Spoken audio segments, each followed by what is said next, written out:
ప్రభు. దండాలయ్యా. ఈ ఆత్మను నీవే పరిశుద్ధము చేసి పవిత్రము చేసి ఆశీర్వదించి ఈమె నక్షత్రము వలె నిత్యము ప్రకాశించేలా అనుగ్రహించుము ప్రభువా. ఆమెన్. వస్తాను ఫాదర్, వేరే పనుంది. థామస్, నువ్వు నాకు ఆ దేవుడిచ్చిన వరానివి థామస్. చెయ్యొదిలేసావా? చెయ్యి వదలేదు ఫాదర్, చెయ్యి జారిపోయింది, కింద పడి ముక్కలైంది.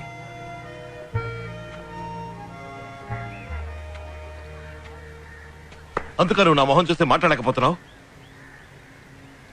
చెయ్యకూడనివి ఎన్నో నేను చేశాను. 13 ఏళ్ళుగా మీరు నాకు నేర్పినవన్నీ 13 రోజుల్లో తీసి పారేశాను.